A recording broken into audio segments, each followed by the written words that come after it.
Good afternoon, everyone. Welcome to the Mpox Roundtable. We're so excited that you are here today. And to get going, I'm Rue Parkin. I'm the Executive Director of helpNYC. Just some housekeeping today. The event is being recorded and is being live streamed for those who can't join us on Zoom. The recording will be edited down and sent out to everyone who is in attendance today and also available on our website. If you would not like to be recorded, please do not turn on your camera. The recording will pick up anyone who is on camera and who is speaking. Participants are not able to unmute themselves this morning. If you're speaking, we will unmute for you.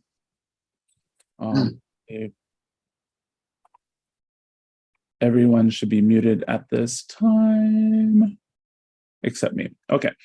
And the presentations will be available on our website. Some of the information will not, because it is confidential, be kept in context to this event today. Also, a follow-up email will be sent to the event with all the information and resources presented today. And at the end of today's event, we'll be posting a poll asking for your feedback. We ask that you complete the poll before leaving. And to tell you a little bit about helpNYC and who we are people who have lived experience with accessing public health and social service programs in New York City. What we do is that we advocate to lower barriers to entry-level services and to lift the lives of underserved New Yorkers by using our lived experience. And our impact, we have connected over 60,000 New Yorkers to low barrier programs that are verified through our partners here at helpNYC. I'm ADD and sitting in a webinar that may last an hour and a half. I need something to fiddle with. So please scan that QR code right now, follow us, post your commentary on all social media streams. Make sure you hashtag Mpox NYC and helpNYC, and we will retweet and repost, and you might get highlighted on the B-roll after the event. So please, please, please pull out those phones and take a picture of that QR code right now. Also, in the chat, please, please, please introduce yourself, your name, your organization, and position. If you're here on professional business, or if you're a community member, please let us know what neighborhood you live in New York City. We want to get to know everyone here. And also any contact information, your social media, let us know. We'll save the chat and follow you afterwards. And also, just as an icebreaker, what's your favorite spring activity? We still have a couple of weeks of cold weather, but we got to look forward to something. Mine is this year, since I've lost so much weight, I can go back kayaking. So I'm excited to get back on the Hudson this year. So my boat's been in storage for 5 years. So I'm excited to get back out there. And questions. We unfortunately will not be taking any questions live today through the event, but I will be asking questions that you provide through the question feedback form. Please scan this. It also will be posted in the chat. Joseph will be posting all these links in the chat during the event. Please feel free to answer questions. If we don't get to your question during the event today, we will send out an email with all of the questions that you ask. And we have a wonderful group of people to present to you today. I am so honored that they have answered the call to come talk about Mpox and the important work that has been done in the last year, and also what it looks like moving forward, and the research that everyone here can participate in. So without further ado, please welcome Borough President Mark Levine. He's the Manhattan Borough President. Mr. Levine, please take it away.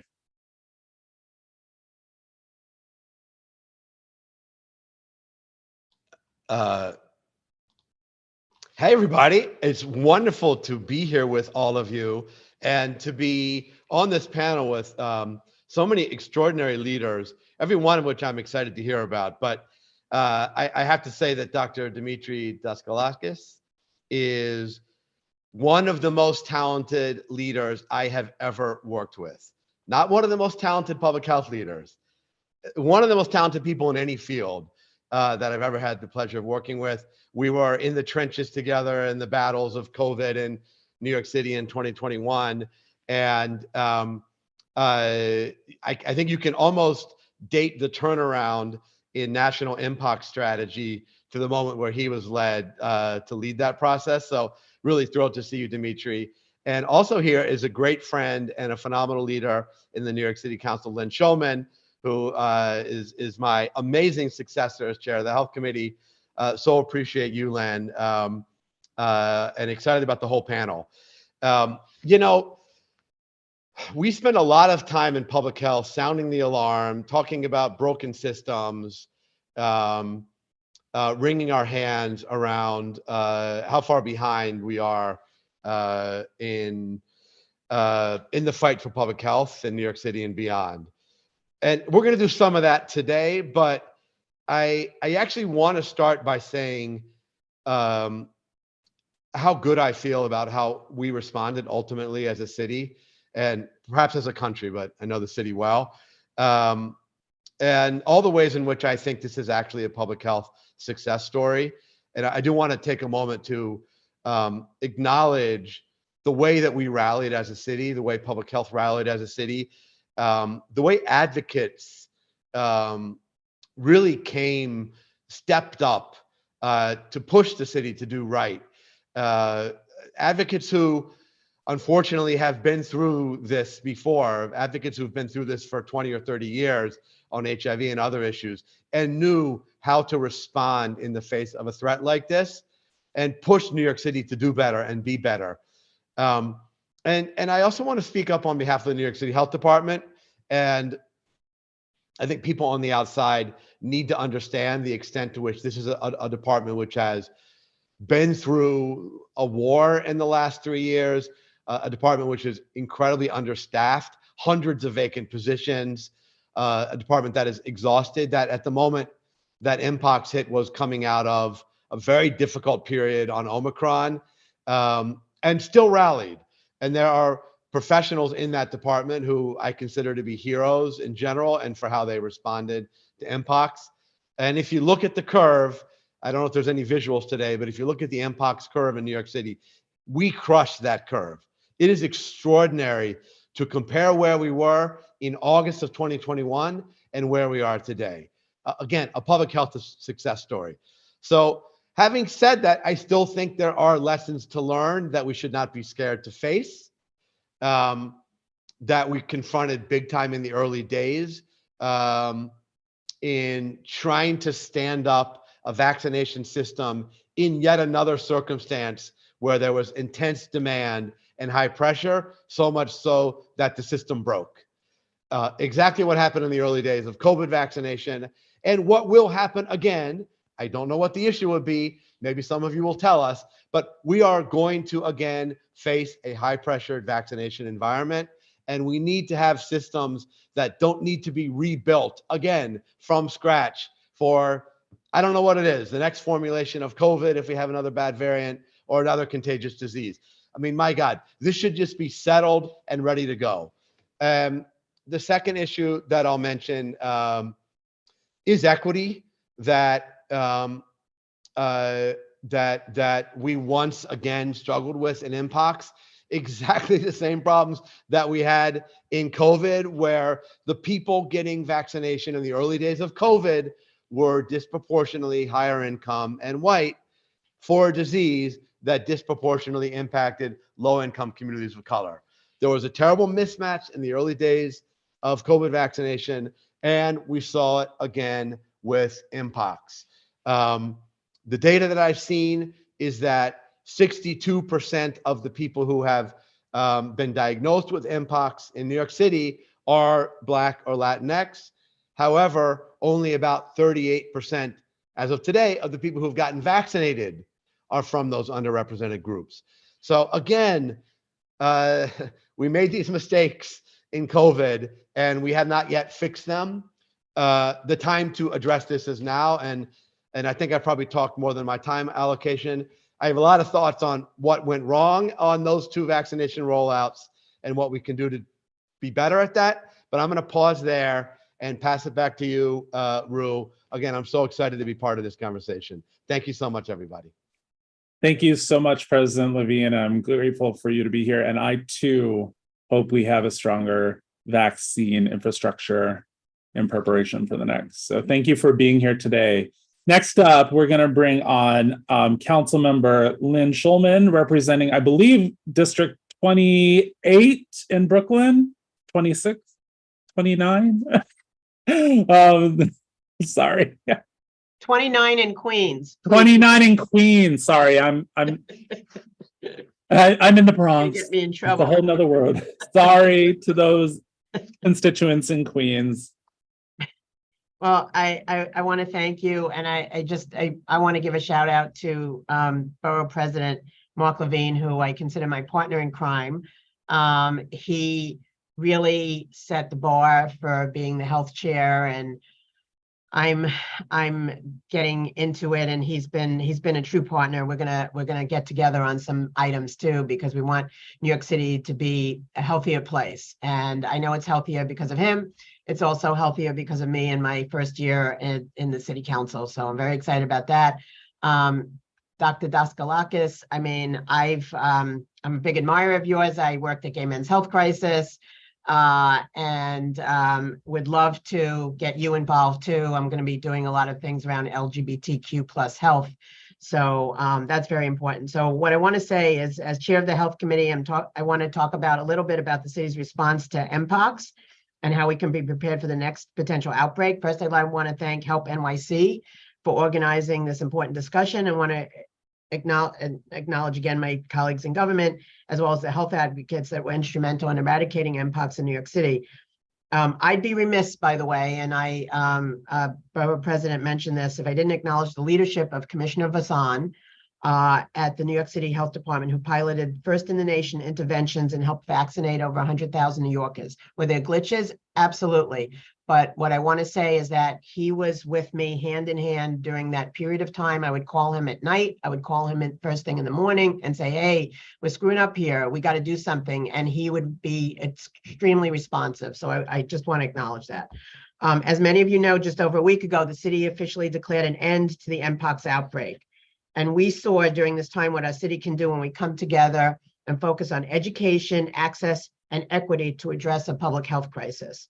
When Mpox outbreak first came to New York City, my office immediately began mobilizing to work with community partners and leaders to get information to impacted communities. In collaboration with New York City Council Speaker Adrian Adams, whose support and leadership was crucial during this outbreak, we hosted the first virtual town hall on Mpox, along with City Department of Health Commissioner Vasan. We then held several informational sessions for community-based organizations and the public. We wrote letters to the CDC because, as you recall, the federal government wasn't getting us the vaccines. There was a whole bunch of issues around that, which I'm not going to go into in detail here, but Demetre is well aware of those. And the borough president was right. When he came on board, this all kind of really came together. One of the efforts I am proudest of was organizing the City Council's first night of action last July. It was an unprecedented collaboration between the council and the mayor's office, where the council coordinated with the mayor's office of nightlife to arrange an evening of outreach to LGBTQ plus establishments to educate the public on the signs and symptoms of Mpox and ways to prevent infection. We pushed vaccinations, we helped constituents get appointments, we worked with the administration to ensure they had the resources they needed to lead the effort to defeat Mpox. Throughout the process, we learned a lot about what works and what doesn't, so that we're prepared for the next potential outbreak. Hopefully that's not going to come soon. As chair of the health committee, I have been laser focused on making New York City the healthiest city in the country. From our Mpox efforts to my recently introduced bill that will create a citywide, first one in the country, citywide type 2 diabetes reduction plan.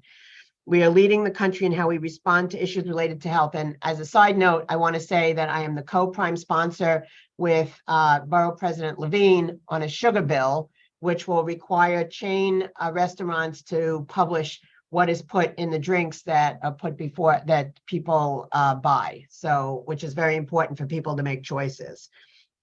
I believe healthcare is a human right, but too many New Yorkers lack access to quality, affordable healthcare. As a city, we can be doing more to ensure more quality and accessibility, particularly in the LGBTQ LGBTQ+ community, of which I am an out lesbian. In the coming months, the Committee on Health will be having an oversight hearing on LGBTQ+ health to look at what's working, what's not, how a city can ensure that everyone, no matter their zip code or identity, can get good, affordable health care.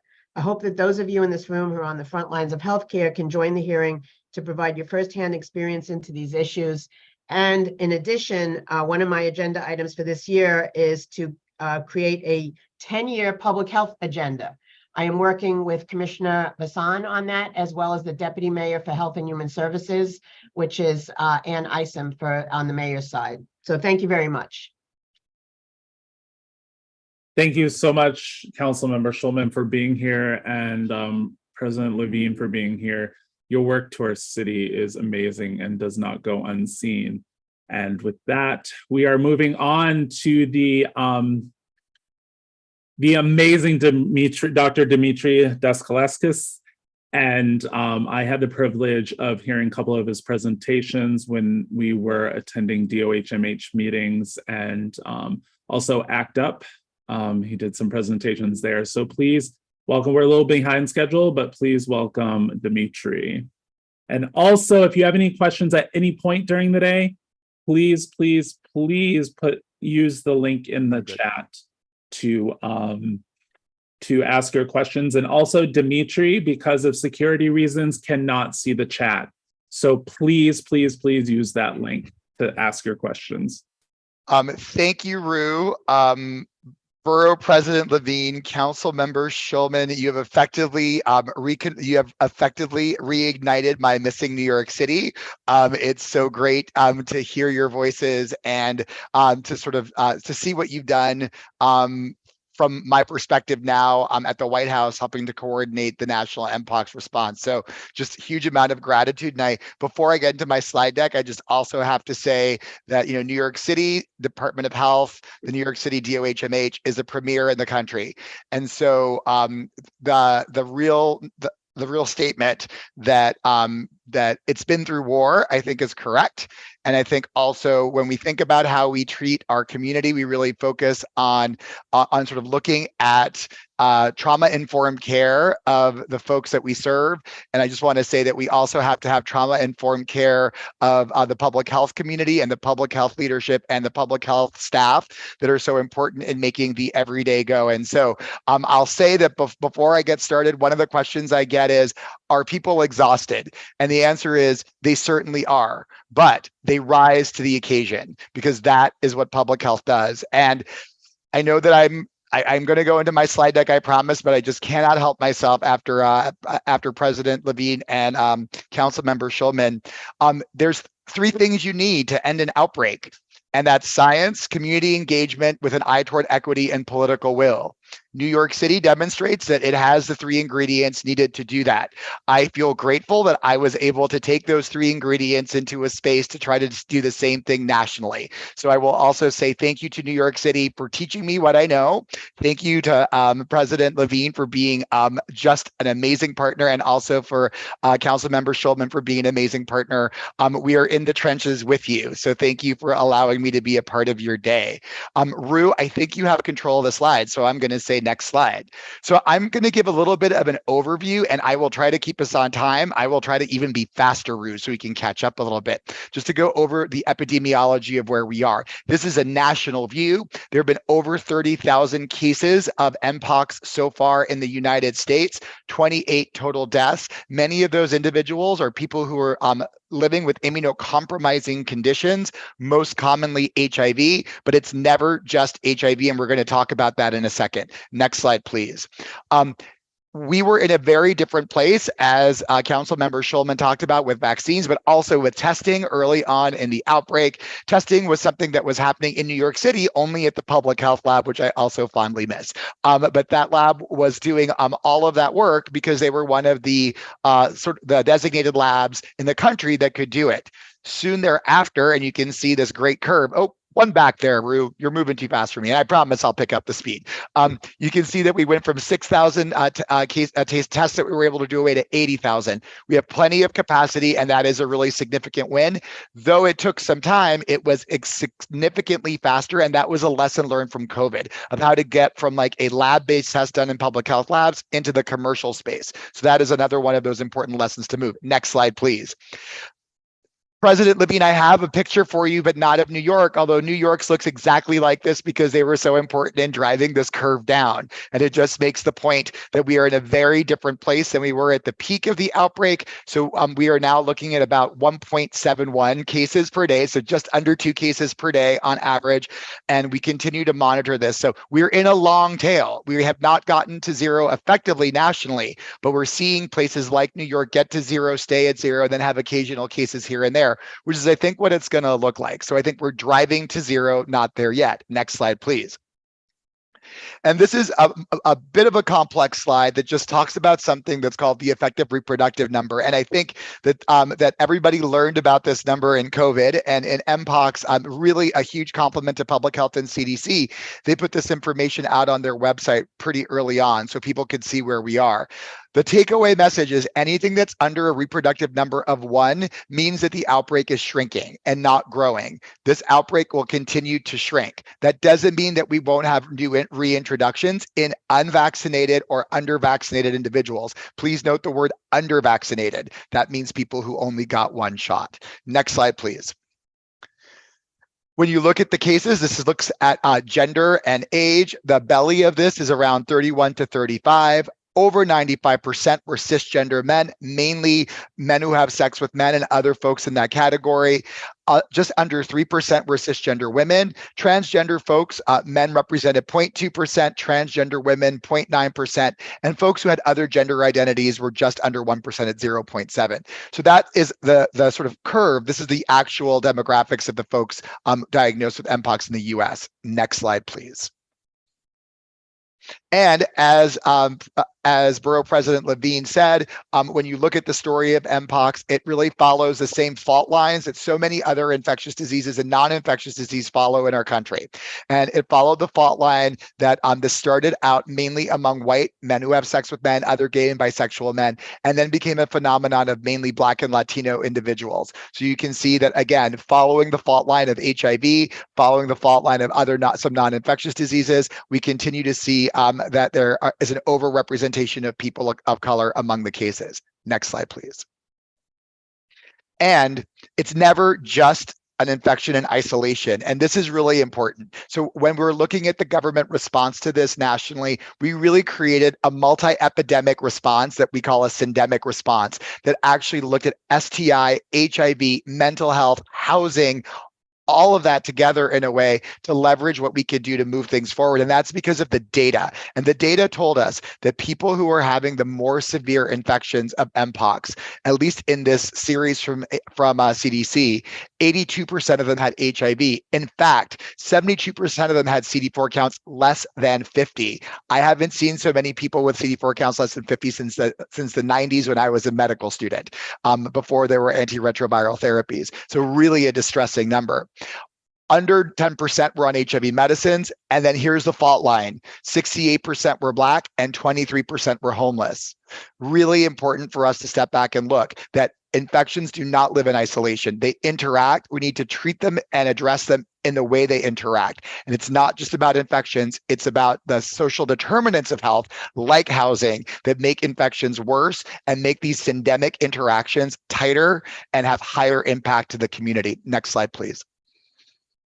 So I'm going to move on to vaccination. So this is available on the ASPR website. If you're interested, it is based on our community engagement that the desire was a high level of transparency of what's happening with vaccine in the US. So it tells you what vaccine is ordered and available.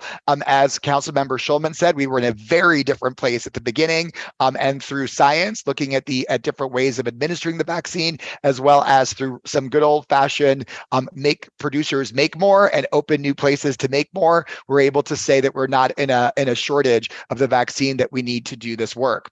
This slide has the most updated number. It's 1.8 million doses that have been administered so far in the United States. Next slide, please. So ignore that number on top because I told you the right one was 1.18 million, but this slide's a little bit older. What you can see, however, is that we see a trend. The dark bars represent first doses administered. The lighter bars are second doses. All of them are decreasing, but we've not finished the job. We estimate in the United States that we have 1.7 million people who would benefit from vaccination. We still need to reach many of them because we have not really completed the mission. I feel now we've not finished the job means something different after the State of the Union address, but I mean it for this as well. We have to finish the job and and get the work to get folks vaccinated. Next slide, please. And as highlighted by Borough President Levine, we see a disparity between who's getting the infection and who is getting vaccinated. So although we have seen some catch up in this, the majority of shots have gone in white arms and the majority of cases are in Black and Latino. So a lot of effort has happened, and I'll share some of that in a moment to accelerate that access and availability of the vaccine to those populations. Next slide, please. Part of working with the vaccine is assessing what people think about it and understanding what the gaps are in confidence. There is a confidence report that was generated in October and some discussion happening now about a reboot that looks at sort of what the gaps were to really get people motivated to do vaccine. And so I'll tell you, we use this with the community and use this with our internal strategy to actually accelerate that. And I'll show you some ways that we did use what we learned from this confidence report to make vaccine more appealing and try to increase demand. Next slide, please. So first was, tell us how it's working. And so CDC was really good at releasing early information about vaccine performance and effectiveness. This has been updated once now. The most current version shows that 2 doses of the vaccine results in about a 10-fold reduction in acquisition of Mpox. This is surveillance-based, so it doesn't really tell you a lot about behavior changes, but I think it still makes the point vaccine is working, and there are other data that support it. Next slide, please. This is true vaccine effectiveness data, so really looking at, in effect, a case control study to identify how well the vaccine is working in the real world. And the main message is that 2 doses provide about 69% increased protection. So folks who are vaccinated are 69% less likely to get Mpox than folks who are unvaccinated. So that's a vaccine that works really well. There are other vaccine effectiveness estimates that are out there, and they're all that or higher. Next slide, please. We also, through various strategies, were able to identify vaccine safety. And again, it looks as if this vaccine is very safe. I will refer you to the MMWR so I can save some time on this slide. Next slide, please. And we also heard that beyond being transparent about information, we needed to expand who we were giving vaccine to. So during the times of shortage with the vaccine, where there was disconnect between supply and demand, we really focused the effort on a very small population, and we were able to expand that. And not only to people with risk themselves, but also folks who could potentially have risk in the future. So taking a different stance, a pre-exposure prophylaxis stance for vaccine to expand the circle of who could get it. Next slide, please. And we also heard that there were a lot of real barriers from that confidence report in our community engagement. People didn't want to do risk assessments. They didn't want to necessarily check a box with the government to say that I'm a gay man or a transgender woman. They didn't want to have a vaccine that left a mark. So we were able to recommend that jurisdictions remove the risk assessment, and also were able to work with the FDA and the CDC so that you didn't have to have the mark somewhere that was easy to see. So we were able to give the vaccine in other parts of people's bodies, like the back of their shoulder or their upper back. Next slide, please. And since we're talking research here as well, important to note that there is a vaccine study that is fully recruited that is going to be looking at effectiveness of a couple of different dosing strategies for the vaccine, including intradermal. Next slide. Now on to treatment. I know we have someone from STOMP who's going to be talking, so that's going to be really exciting. This is the data that comes out of the CDC's expanded access investigational new drug protocol for getting the drug. So it used to be a pretty onerous process, now a pretty simple process. Almost 7,000 people have gotten the drug. And if you looked at this demographic curve, it's pretty similar to who actually is getting the infection. So similar age and similar gender distribution. Next slide, please. Also, the inequity that we see related to race and ethnicity is less pronounced in treatment than it is in vaccine. So it is tracking closely to the proportion of individuals based on their race. So Black and Latino individuals are getting treated about as often as they are cases. So that's really good news on that side. Next slide, please. I'm not going to say a word about this because you're going to hear a lot more from Jason Zucker, who is on the call, but the STOMP study is really important and it's going to let us know if TPOXX works. So definitely looking forward to Jason's presentation. Next slide, please. And I wanted to highlight a couple of things that were research innovations. First, something really exciting happened in the summer. If you didn't know, it's really, I think, important because in the middle of an outbreak, the US government released research priorities. This is really important. So even while we were in the trenches of trying to work with this, ideas of what are the gaps, what do we need to know, were actually released. Next slide, please. We then created a higher level of transparency and we released a website that lists all of the US government funded research that's happening in the US and abroad. This is being updated in real time. It's searchable by category. So if we take a look, it gives a pretty encyclopedic view of what research is happening domestically and abroad sponsored by the US government. Next slide. And coming soon,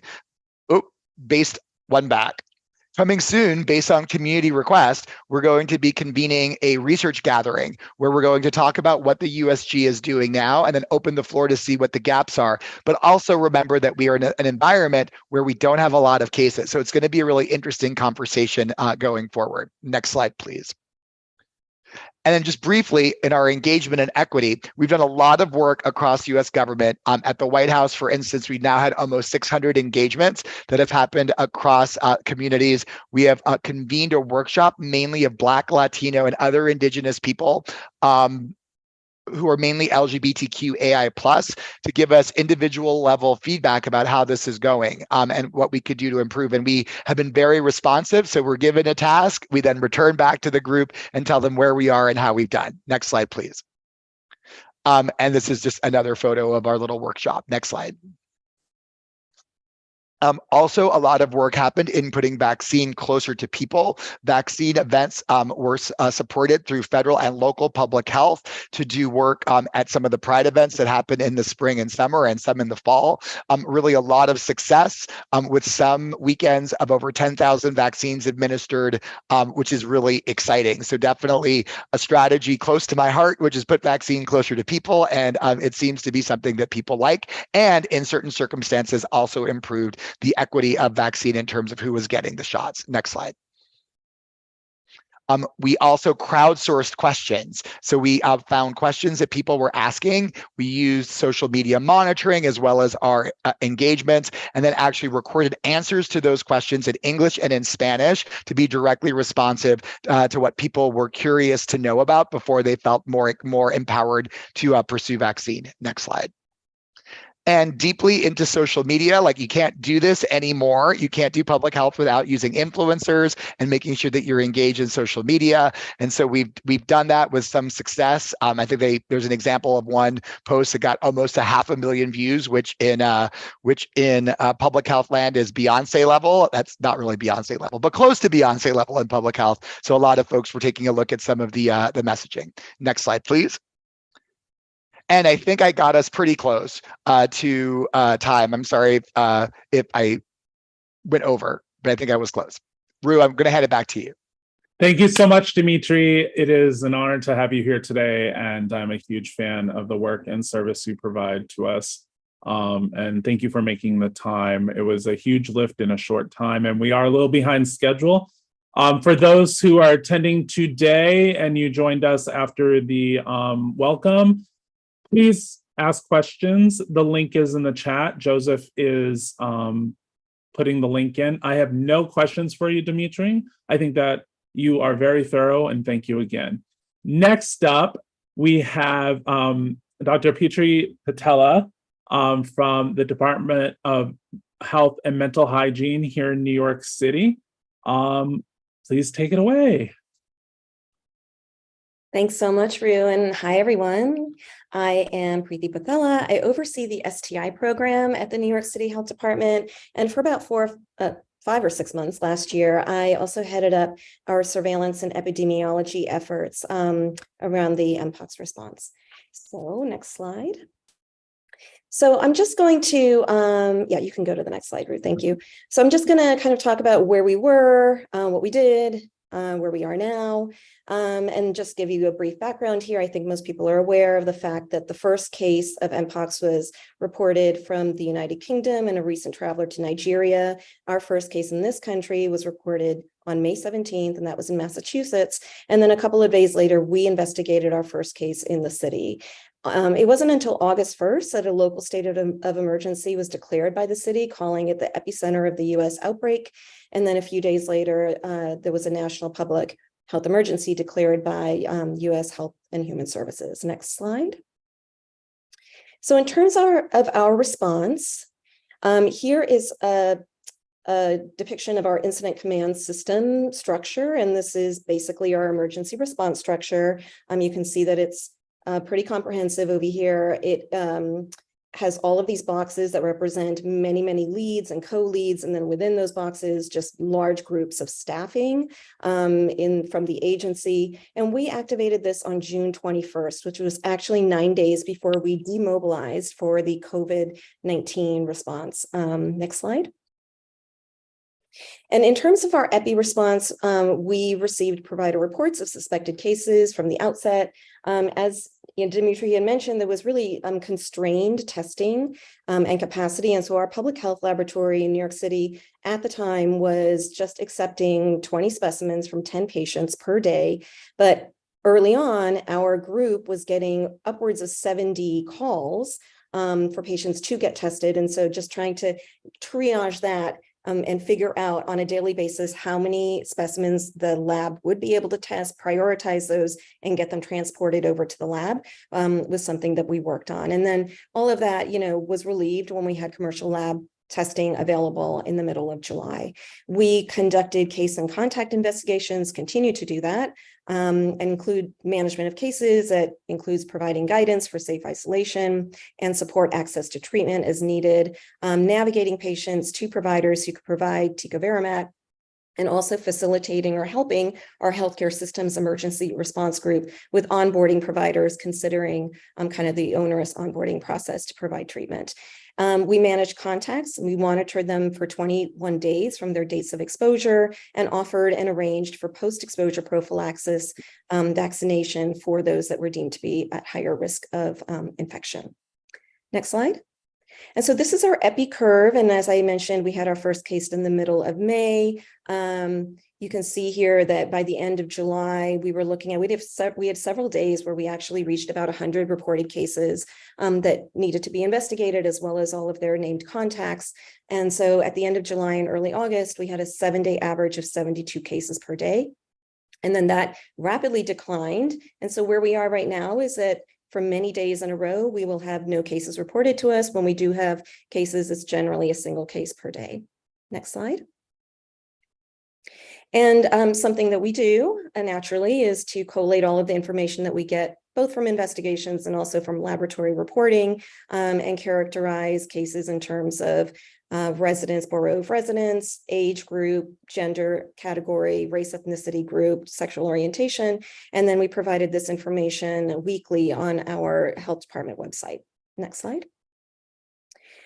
And in terms of the vaccination campaign, we distributed and administered vaccine through a multi-pronged approach. And we did this using multiple sites. Once vaccine was kind of available to us, but in limited quantity, we started with sexual health clinics, which were easier kind of logistically to stand up as vaccination sites, and then quickly followed that up with mass vaccination sites that were largely determined in terms of their locations based on other conditions that are syndemic with Mpox. And so we looked at our data that we had on HIV prevalence rates across the city and early syphilis rates, and also, took accessibility and equity in mind and stood up a few mass vaccination sites that ran through September. We worked with our health and hospital partners who stationed mobile vans outside of certain venues and events to really advertise the availability of vaccine and to provide vaccines. And we had multiple allocation strategies that included online appointments, reserved appointments for community partners once we got them on board in our efforts, and then reserved appointments by zip code so that people from certain areas would be able to get the vaccines and be prioritized over others. And then we had multiple community engagement strategies that included funding 29 community-based organizations for accessible and culturally responsive outreach. Next slide. So to date, the agency has administered over 100, or the city has administered over 150,000 doses. And you can see here about 100,000 first doses. And then we have quite a bit of a lag in the second dose, where about 50% of people who got first doses are currently fully vaccinated with that second dose. And so clearly a lot more work to be done there, has been mentioned before. Next slide. And as Borough President Levine had mentioned, we have observed from early on racial and ethnic inequities that we must address and fix. But what this shows here is that, it's really that 50% rate for that second dose is across all of these different categories. And so for all of these groups, we really need to get the word out about completing the vaccination series, in addition to reaching those folks who haven't even gotten their first doses yet. Next slide. Next slide. And so just some themes, I think maybe an obvious one is that all disasters are local. We had to implement a lot of very quick on the ground decisions that required us to really think about vaccine eligibility that might be slightly different from what, other jurisdictions were doing or what was being provided in federal guidance. So we had expanded PEP, that strategy, which was to get vaccines out to people who were not necessarily named contacts of cases, but those who, just self-attested to being part of a group that might be at higher exposure of infection. We had laundry guidance that we had to put out, which is very specific to our city, considering that people use shared laundry facilities, laundromats, for instance, and really, guiding them in knowing how to handle anything that might be contaminated in terms of bedding and clothing.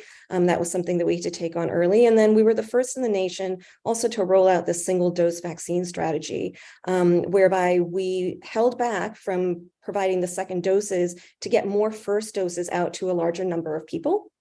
And increase the gap between that first and second dose. And this is during a time when, again, our vaccine supply was quite constrained. And so waiting longer than the recommended 28 days to give out that second dose until we were in a better place in terms of our vaccine supply. Next slide. And then responding in the context of a healthcare delivery system that was still strained, obviously, from the COVID pandemic. I talked about a little bit about the testing capacity and how that got better pretty quickly. But then the role of our infrastructure in terms of our sexual health clinics that had taken quite a hit during COVID. We had 8 going into COVID that were run by the health department. It got down to 4. There's a 5th one that has just reopened. But these sexual health clinics were not able to offer their regular services for quite some time. Some of the technology that was used for rapid chlamydia and gonorrhea testing, for instance, had been changed over to work on to provide COVID testing. And then all of a sudden, they were charged with doing Mpox testing and treatment and vaccination as well. And then, as I mentioned, the treatment challenges with prescribing investigational drugs and some very careful messaging that had to be done around that to make people comfortable. Next slide. So we distributed some very scarce resources, prioritizing vaccinations for those most at risk while centering equity and really leveraging trusted messengers and the community engagement experience that we have. Next slide. And where we are now, next slide, is that, as has been mentioned, we called an end to the outbreak last week. Our incident command system was deactivated on January 31st. which coincided with the ending of the federal government's public health emergency declaration for Mpox. Overall, close to 900 agency staff were activated for this response. And along with the COVID response, our ICS was activated for a record-shattering 3 years and 1 day. Next slide. But just because we've called an official end to the outbreak, this does not mean that our work has ended. There's a lot of ongoing work. Mpox has now been transitioned into the STI program, where we work with our HIV colleagues to integrate Mpox into routine operations, and our vaccine colleagues at the agency with ongoing engagement and support for providers and clients. We ensure that vaccines are available as a routine part of care at Sentinel sites that include HIV clinics and sexual health clinics that offer HIV PrEP. And we continue to engage in and lead epidemiologic studies. So along the way, we contributed to several CDC-led analyses, one on the value of contact tracing, one that characterized the epidemiology of Mpox among cisgender women, as well as among cases among children, and then recently did a deep dive with CDC into cases that had been on initial investigation reported with no known sexual exposure. We early on in the summer conducted a serosurvey at a couple of our sexual health clinics to estimate the extent to which asymptomatic or subclinical infections occur, with the hope that maybe we'll learn something that can help us, if we do have resurgences going forward. And then there's a lot of research. It's not a data-free zone. I mean, CDC and Demetre also mentioned this first bullet point here has a link to an article that showed the effectiveness of the vaccine based on surveillance data, is cross-sectional data that are routinely reported to CDC. And I believe that there's a study that came out of Israel also very recently.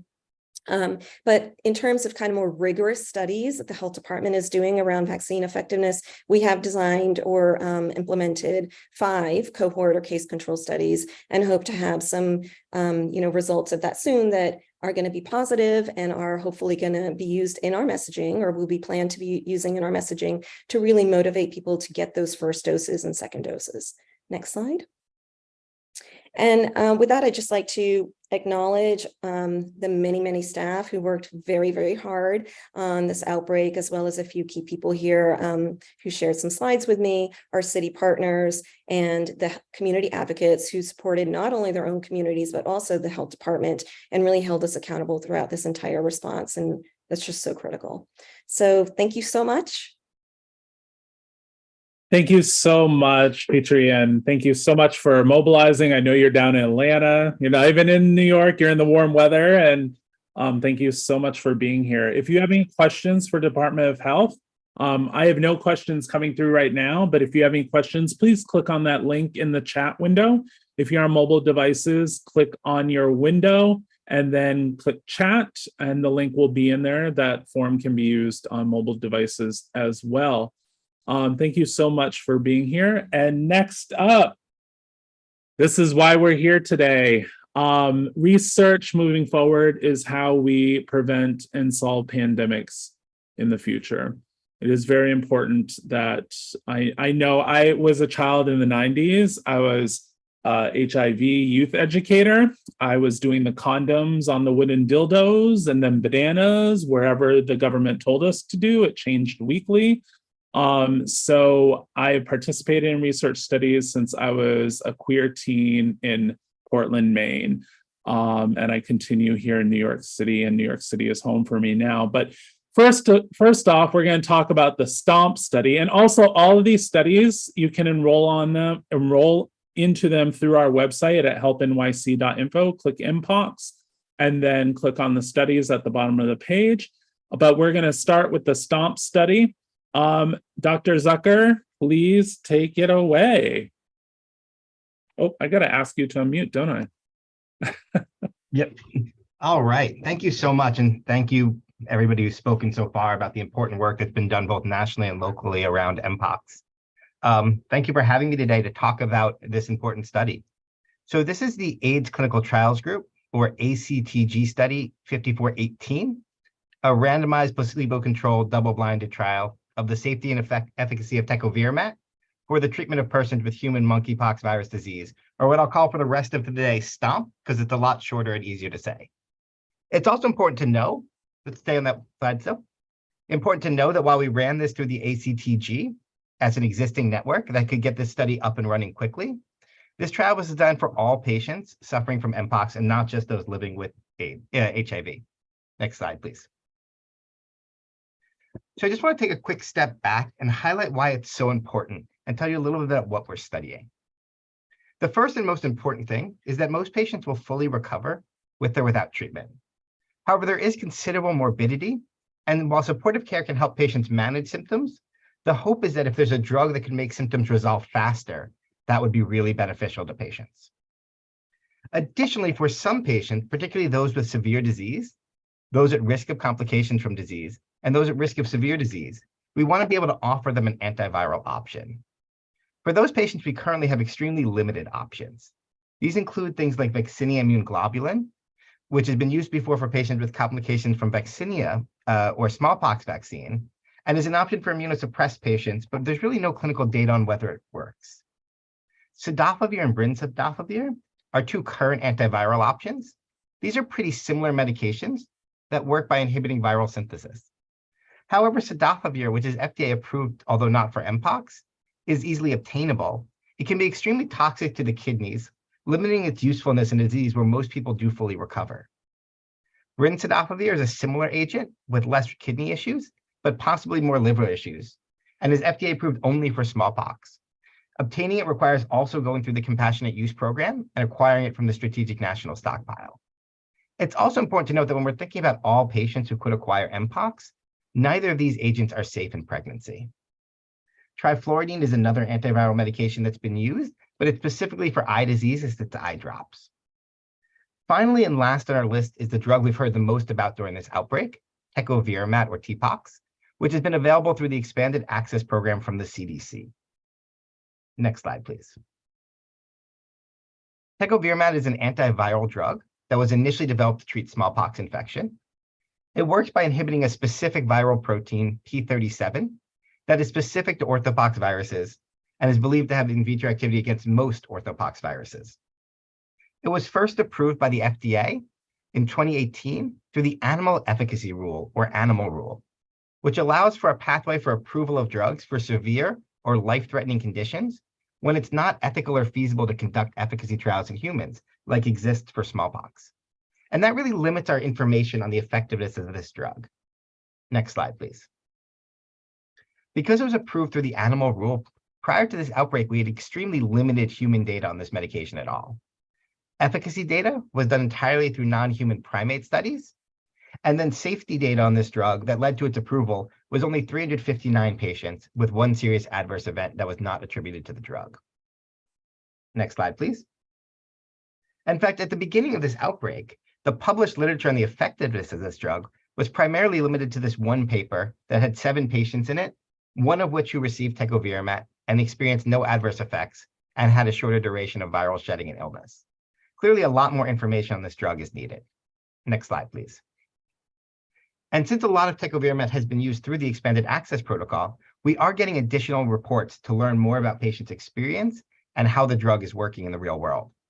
You have early reports that looked at 2 patients whose proctitis improved after starting Tecovirimat, and 25 patients who tolerated the drug well. Next slide, please.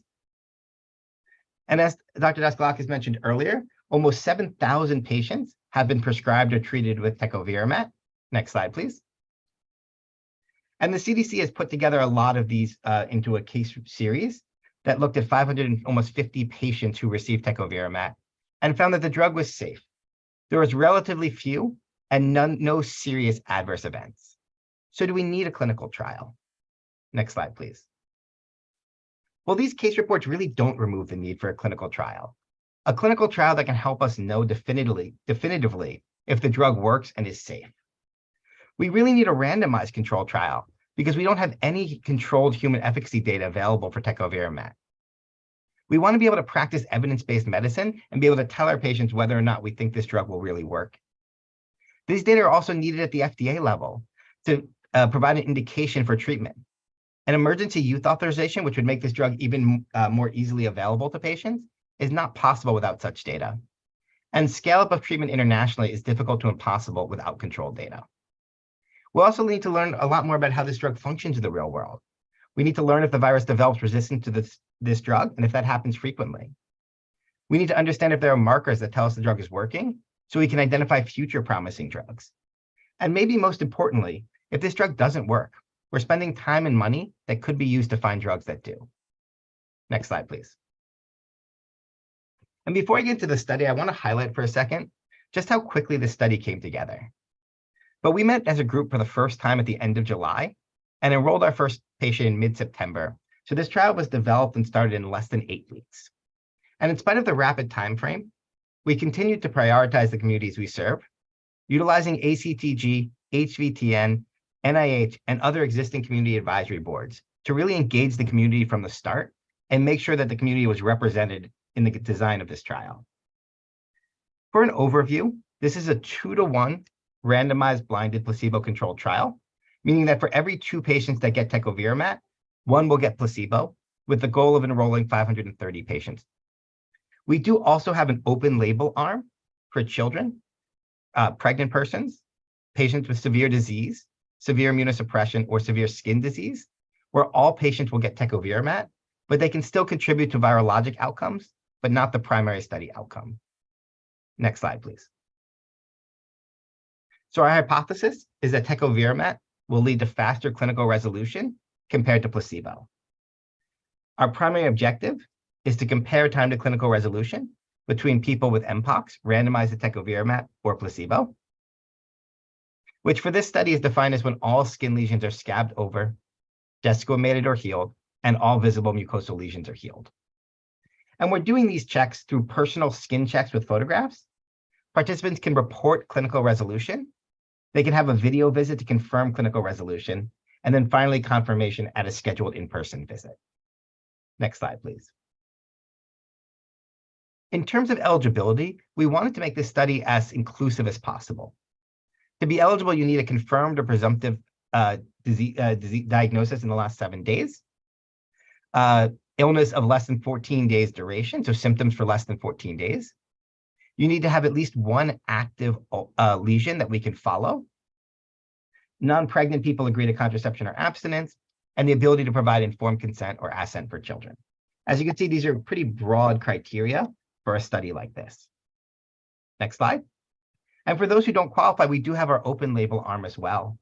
The open label arm is primarily for individuals aged less than 18, those with severe disease, as defined as any of the following conditions, those with severe immunosuppression, like those with HIV with low CD4 counts, those with malignancy, and other severe immunosuppressive conditions in the opinion of the site investigator, those with skin conditions that put them at higher risk for complications, individuals who are pregnant or breastfeeding, and those who might take drugs that could interfere with Tecovirimat are still able to enroll, but enroll into the open label arm so we can follow and see what the impact is on those drugs and Tecovirimat, or what the interactions are between those drugs and Tecovirimat. Next slide, please. This is the schedule of evaluations for all participants. It includes weekly visits for the first 4 weeks, and then a day 57 final visit. Some really important key points. The randomized arm can move to open label Tecovirimat if the disease progresses at any point to severe disease, as described earlier, or patients continue to have severe pain on day 5 or later. There's a modified schedule for those less than 18 years of age, and I'm actually really proud that we were able to include pediatric patients from the beginning of this study and not wait till later. And finally, our most important and most recent update, while we still hope people will come in for study visits, and we have 54 open sites across the country, we know that there won't be a site near everyone. And so we now have the ability for participants to participate completely remotely, regardless of where they're located. And so this trial is now open to everyone across the United States. Next slide, please. As an update, we have 54 active sites and currently have 62 individuals enrolled in the study. Next slide, please. And there are many, many ways to contact us. So if you have any patients or know of anyone who gets diagnosed with Mpox, they can be referred to our study through any of these ways. And I'm happy to take any questions people might have about the study. And thank you so much for having me today. Thank you so much, Dr. Zucker, for coming and presenting STOMP. I'm vaccinated, but if I get infected, I'll be reaching out to y'all through our website at helpNYC.info. If we get any questions, I don't have any right now, we will definitely forward it to your office to answer them and get back to the group as a whole. Thank you so much for being here. Next up, we have the New York Langone Vaccine Center's NYC OSMI study. I personally am a participant in this study. I am proud to be giving my blood and saliva on schedule. And it really has been a really rewarding experience for me and the work that they're doing over at NYU Langone to help our community and the world at large understand the vaccine efficacy. How well the vaccine works in the community is amazing. And Dr. Kottkamp, is she still here? Oh, yes, she is. I'll ask her to unmute. Thank you. I'm here. Awesome. Oh, there you are, way down there. Let me bring you up. Great, take it away. Thank you for being here. Thanks, Rue, and thanks again for the invite. We are very happy to be here to share our most recent study with all of you. Thanks again for giving us this space. Let's go with the next. So I'm going to be talking about our study called OSMI, New York City OSMI. So this is an observational study of Mpox immunity. And I'm presenting on behalf of all of my team. It is a large team in the vaccine center, not only in the clinical side, but also this is also the result of a lot of work with community and also assay development and sort of like the lab part of the team. So I want to highlight that this is a huge team effort and I'm the one presenting to you today. So very, very proud to be here. Next. So for us, in order to be able to be well positioned for success, we had a series of things in place. And I want to highlight the process and how we were able to put this study together in a very quickly time, because we were set for that. So if you start looking in the yellow box, we had a series of systems in place, starting with our biorepository. This is basically a huge sample storage where we compile samples of patients that join other different studies that they're basically just here to donate their blood so we can do future studies. So being prepared with those samples helped us a lot to develop studies and to develop assays of this virus and whatever virus may come in the future. So we have that. We have an existing biorepository in NYU, and we have a protocol that is sort of like an umbrella protocol.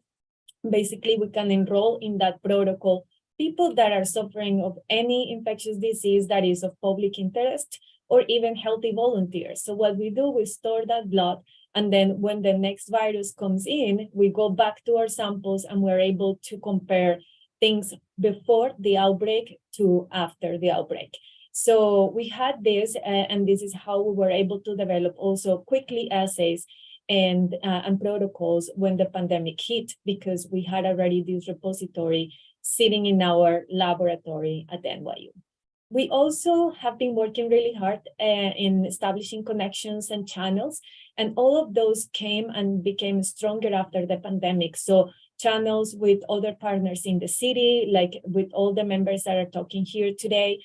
We are building our local and national reputation, so the next time NYU comes with a study, people recognize and they are able to say, oh yeah, I participated in a study with NYU and my experience was good, so let me check this other study out. And building community trust, and that's a big part of our intent. We want to be close to the community, be able to reach the ones that are most affected, but also bring research to communities that traditionally have not been involved in research before, just because they never had the chance to understand what research was about. So we are here and we really want to bridge that big gap. Then when we look at the blue box, that's more internally in our lab. So we were able to quickly develop these assays, again, with the samples that we had previously stored. And then with obviously all the scientists that we have in our lab, they were able to develop assays that detect the Mpox antibodies, they were able to validate those assays. So that way we were able to do all these blood tests in-house with the product of the knowledge of our own scientists. And then the study planning, as the outbreak is evolving, we are also doctors that are taking care of patients. And one of them, I was actually part of the very few doctors that were taking care of Mpox patients when the outbreak started. We were overwhelmed. But by learning how the disease behaves, how contagious it is, what type of patients are getting involved, it helped us to put quickly a study together, get the approvals, because we already knew the channels, the proper channels, the approvals, the regulatory process, and to get our protocol in place, the New York City OSMI. Next slide. In this graph, I wanted to illustrate all these steps that I just mentioned as the outbreak was going on. So the first vaccination started back then, just before July. And as the people started to get vaccinated and the cases were going up, we got authorization in our NYU labs to do assays with these highly contagious viruses. We developed the assays. We enrolled the first participant in our umbrella protocol right there at the peak of the Mpox outbreak. And then we started collecting blood samples and other type of samples from participants that joined the study. And then when our OSMI protocol was approved, we were able to roll over those patients that were enrolled with the umbrella protocol. And so if we think about this model for future outbreaks, it is important to invest in this system, invest in research that is ready to react when the next outbreak hits. Next slide. So we developed this protocol because we identified gaps in knowledge. We didn't know a lot about the immunity of these vaccines. We didn't know a lot about the immunity of these vaccines in some populations, like the population that lives with HIV. And so we thought that it would be important to understand how the antibodies behave in population that has HIV and population that doesn't. And also the acceptability and tolerability of these vaccines, especially when the CDC and the Department of Health changed the route of administration of the vaccines. So we wanted to learn more about, is there any difference between the subcutaneous route versus the intradermal? And so all these questions were put together, and that's why we developed this protocol. Next slide.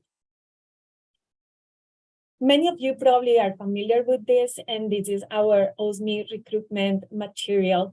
Again, we designed this to be able to be visible and to be able to do important recruitment in the community. So the success of our recruitment is not only because of that pre-existing protocol, and we already had some patients enrolled there, but also the community education recruitment program that is led by Olivia, and the partnership that she was able to do with the New York City Department of Health and some vaccination clinics. So she was able to go in person, talk to patients, provide knowledge, answer questions, and at the same time, while she was building this trust and this very good communication with potential participants, they got interested, and now they're part of our study. So we want to highlight the importance of being effective communicators with the community in the terms that people really understand. We also had other rollover from other protocols, especially those patients that were enrolled and were treated for Mpox at our hospitals. They were in a protocol that was the TPOX protocol done by the CDC. So some of them were able to be rolled over. So we were able to get samples of patients that had been affected by Mpox. And then promoting our work with the partners at Bellevue, the community, the hub members of our community board, and also our NYU clinical trial registry has been a high success. And like you mentioned, Rue, existent and prior study participants are bringing people to us because fortunately they have a really good experience in our clinics, and that's our objective. Next slide. I want to show you in brief what the protocol looks like. So there are a series of visits. The person comes, you don't have to have Mpox to be enrolled in this protocol. What you need is to be vaccinated or be about to be vaccinated for Mpox.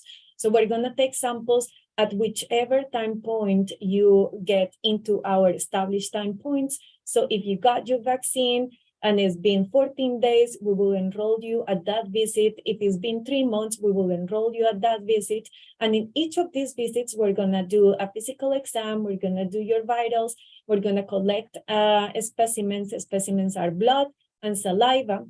And if there are any lesions that were left by the vaccine, we're gonna take a picture of that to see the scarring process and to keep track of that. One novel intervention of our study is the survey, the CAPA survey. So this is a survey that is done at 3 months post-vaccine because we want to also get some qualitative data. We want to understand how the vaccine is perceived, the rollover, the proper experience with the vaccine, and we want to compare these experiences with other vaccinations. So we want to really understand what people think about the vaccination and in their own shoes. And so that's a novel thing for our study. Usually studies just collect your blood, ask you a couple questions, but this is a good survey that is going to give us additional data. Next slide. And what I'm going to present here is confidential data. We actually put together our first preliminary results, and we submitted that to CROI, which is one of the most important conferences in the world on HIV. And so this is preliminary data as of January 30. We have enrolled 88 participants, and we're very grateful for each of them. The median age of the participants is 39, so it's a fairly young group, although we have at least 10% of people that are over 65, which is amazing because I'll explain to you why. 23% of our participants are people living with HIV, and the CD4 median count is about 700. So in general, our people are with HIV have very good, very well-controlled HIV. And most of our participants are male, and they self-identify as part of the LGBTQ+ community. The ethnic background is very diverse, but as you can imagine, we have the similarities of what we have been talking all over about who gets more affected by these diseases and the disparities. But we have a good number of population that are from diverse backgrounds, being 63% white, 11 Asian, 26 Black African American, and 26% Hispanic or Latino.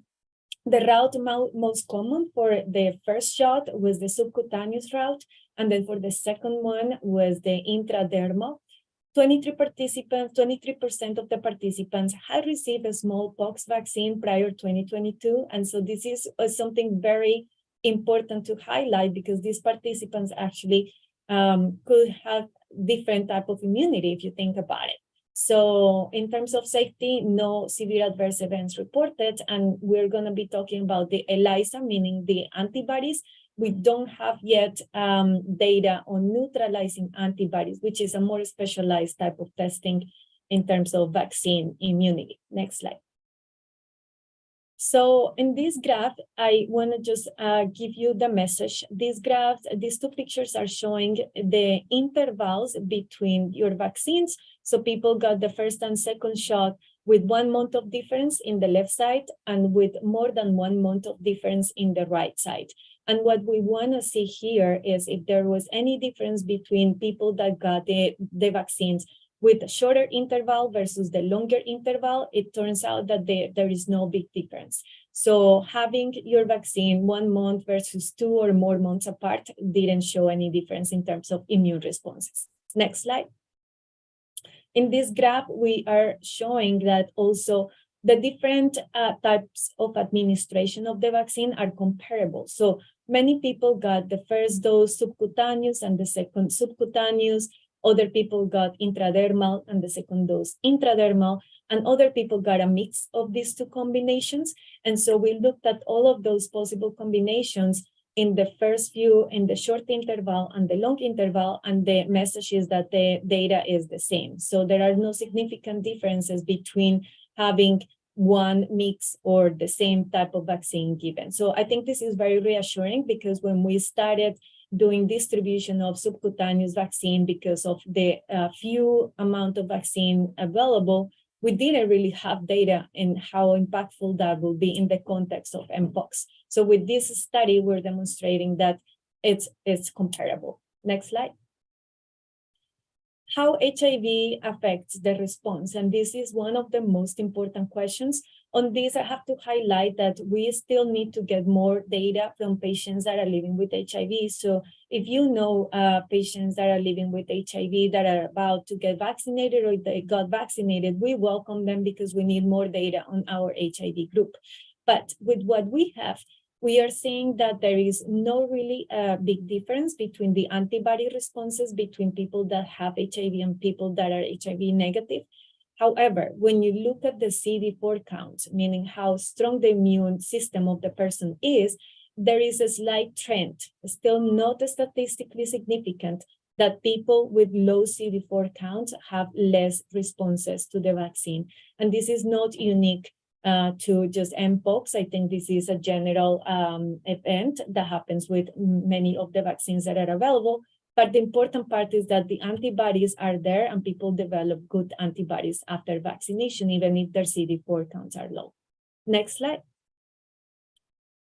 In this one, it's important to recognize the importance of the second dose. So many of my patients got the first dose, and now that the outbreak is going down, they're like, oh, okay, I'm good. I want to highlight that after the second vaccine, there is a significant increase of antibodies. So it is very important to complete the series of the 2 vaccines. And in the last part of this graph, the convalescent picture shows you people that actually were infected with Mpox. They have very high levels of antibodies. They also were vaccinated, but it shows sort of like the boost kind of effect that you have when you got infection, and after that, people get vaccinated. So again, the message is please get their second dose. And then this is also another interesting finding from our studies I mentioned earlier. We had a couple people that were over 65-year-old. We noticed that the immune responses between people that had been vaccinated in the past with the smallpox, because remember, this was a vaccine that was given to some people that were born before like 1970 something. So there are some candidates that in our study had history of being vaccinated against smallpox. And so the antibodies that they have are significantly higher compared to the antibodies that people that got their vaccinations right now. So I think this in general terms is good news, because it tells you about the durability of the response with this vaccine. And so I feel very happy about telling my patients that they may have immunity, who knows, forever perhaps. So next slide. And then regarding age, we found a similar effect. And this is something that was very interesting for us, because normally you think that as people age, the immune responses tend to go down. It's not the case with Mpox, at least in our cohort. Our patients that had were age 50 or more, they had actually higher responses to the Mpox vaccination in terms of antibodies. And so this is one of those interesting findings, unexpected, but is there. Next slide. Perfect. We're presenting this data in CROI again. So if any of you, by any chance, is going to CROI, you can find us. You can talk to us about details of this special study. Thanks. Next.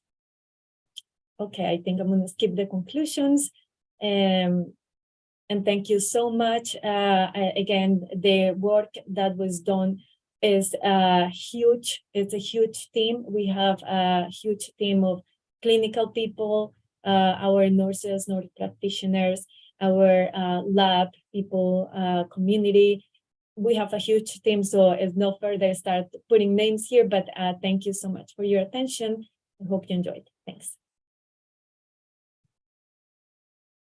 Thank you so much, Dr. Kottkamp. And as I mentioned before and disclosed, that I am a participant in the OSMI study, and the staff and everyone over there at NY Langone over there on First Avenue is amazing. And it's a nice walk from Grand Central whenever I go down there. So I get my steps in. Thank you so much for being here. I also want to do a huge shout out to Olivia Frank, who is here today.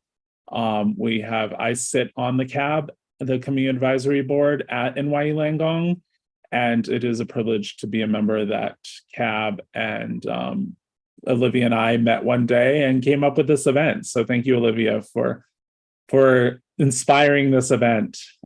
Before we leave today, if I could just get a couple more moments of your time, we are behind. I'd like to talk to you about our signature program here at helpNYC, which is the helpNYC.info resource navigator. Everything that you heard today is available on it. If you or a friend or a family member is experiencing monkeypox or would like more information about it, please visit the resource navigator. There's a QR code and short link there. If you would like to participate in the OSMI study, or if you know someone who is infected with Mpox right now and would like to participate, or if you are having challenges with Mpox, please reach out to STOMP. That information is on the resource navigator as well. And this started as a response because, as most of our public health responses and health campaigns here at helpNYC is that we get a flood of questions from our over 600 partners we have. And here's a little graph about how we engaged. So our response officially started on July 15th. We put a huge amount of resources into advertising and public health campaigns and graphics and on the Link NYCs to get the word out that there is an easier resource. And we simplified the navigation of trying to find treatment and vaccinations. We simplified the language. We kept our email list up to date. We also participated in the community organization meetings at DOHMH and brought that information back to New Yorkers in plain language. As you see, the Mpox, even more so than COVID, our COVID public health response, our Mpox response, if you look at the percentages at the bottom of this graphic, our daily traffic share went above 67% in one day in that white part of period. That was the average traffic share. Nothing has ever exceeded food assistance on our website. And food assistance usually sits normally on any given day at 29%. This tells us that the information was not disseminated and how important it is for us here at helpNYC to get this information out to you. As the information became more available and everything, that did go down. But as we moved along, our initial response, which we thought was going to end when the city caught up, didn't. And we're going to continue with this response, and it's going to roll into regular listings within our health and wellness section on the website.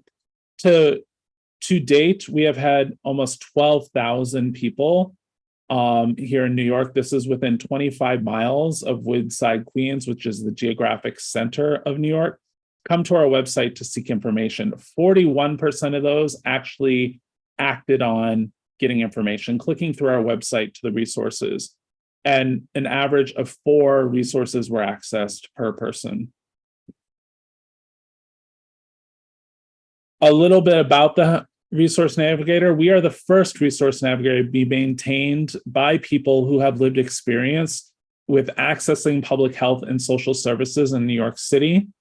We all have, for instance, I am a person that lives with mental health challenges and is in substance use recovery. I was also formerly street homeless and shelter homeless in the early 2000s and currently live in supported housing. And I'm moving on to part of the Moving On program through HPD to move into just a regular apartment. So we have knowledge about how people access services, and we only focus on low barrier services and focus on the populations of people who have institutional trauma connecting or disconnecting to services. We are organized and built with technology access in mind. We are built to load on all devices with the ability to be accessed through a text-driven browser navigation. Our system, with help partnership with Google, will send a text-driven website to a device that cannot handle the graphics on the website. That was very important. A lot of government subsidized phones cannot handle a graphically intensive website. We also use a click-through navigation style. We don't do resource maps, and we list at the program level. We don't list at the organizational level. Most resource navigators will list the organization and then just tag it food assistance, mental health care. That could mean a variety of things. If someone is seeking food assistance through a community kitchen, they can't go to a food pantry. A food pantry wouldn't help them, especially if it was on a membership or a client-only basis. And also, we do not use resource maps. Our food assistance listings are by service type, borough, day, and time. Typical, it takes probably 35 seconds for a person to locate a service that is happening now. And as I mentioned before, we list only low barrier verified programs. You must partner. We recently changed the structure to be invite only. So we actually investigate the program before they are eligible to onboard with us. This is critical. We don't Google the programs and list them. We actually meet, and we have a minimum of 3 contacts at every program. So if an organization has 20 programs and we list all 20 of those, that means we have 60 contacts within that organization to ensure that our listings are up to date. And if the organization does not renew their listing with us, it is immediately taken off the website. It is not left up, because we believe misinformation or outdated information is even a bigger disservice to someone than listing the information. And as I mentioned, we list the resources at program level, not organizational level. And this is exciting for us. We just launched this in November, and we've been doing a soft rollout. We are accessible on all of the NYC links across the city. You just click the language on the tablet on the links, click the language you want, and then you click resources and click Help NYC, and everything that is available on our website is available on the link NYC. We also are partnered with Google and Microsoft. We are on all the Microsoft platforms, including Bing, Yahoo, AOL, and LinkedIn, and also the Google platforms. And we are looking for community events and community engagement this year. We have a series of events that I'll send out. Our first big one is Aware in April. We're excited to partner with Destination Tomorrow to bring these radical care villages throughout the city. And if you want to follow us, please follow us, get the word about us. That is our information there. And please share about this event on social media. This information can affect so many lives and really give a positive spin on the stigma that is associated with Mpox. And this will be available in the coming week for you to share as well. And if you would take the time today to fill out our event evaluation so we can bring more programming to you. I can actually put this link in the chat right now. And hold on, just let me put in the chat. If you would mind not taking a minute or two to just give us some feedback, that would be amazing. And we will also, why isn't this letting me send it? This would also let us know how we are doing and if there is anything else. I want to thank everyone here today that joined us and all of our presenters, and we hope to have you back soon. And if we get more information, we will definitely be conducting this roundtable again. Thank you all.